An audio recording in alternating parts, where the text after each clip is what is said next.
अकबर और बीरबल। हरे घोड़े की कहानी। एक शाम राजा अकबर अपने प्रिय बीरबल के साथ अपने शाही बगीचे की सैर के लिए निकले। वो बगीचा बहुत ही शानदार था। चारों ओर हरियाली ही हरियाली थी, और फूलों की भीनी भीनी खुशबू वातावरण को और भी खूबसूरत बना रही थी। ऐसे में राजा को जाने क्या सूझा कि उन्होंने बीरबल से कहा, बीरबल, हमारा मन है कि इस हरे भरे बगीचे में हम हरे घोड़े में बैठकर घूमें।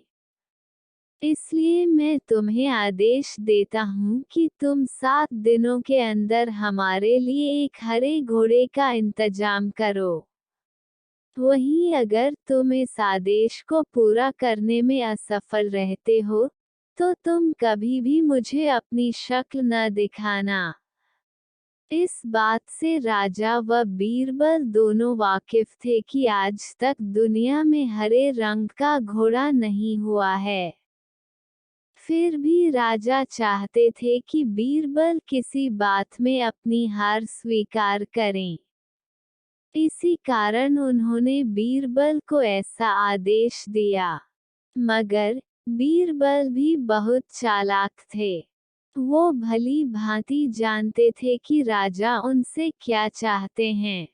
इसलिए वो भी घोड़ा ढूंढने का बहाना बनाकर 7 दिनों तक इधर उधर घूमते रहे।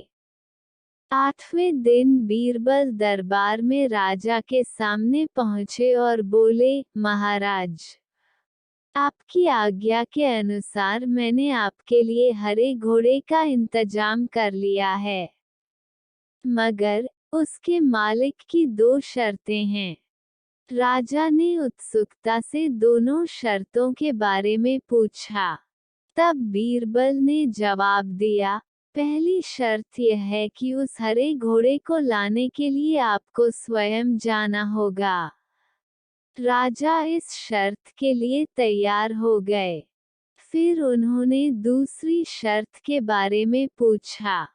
तब बीरबल ने कहा, घोड़े के मालिक की दूसरी शर्त यह है कि आपको घोड़ा लेने जाने के लिए सप्ताह के 7 दिन के अलावा कोई और दिन चुनना होगा। ये सुन राजा हैरानी से बीरबल की ओर देखने लगे।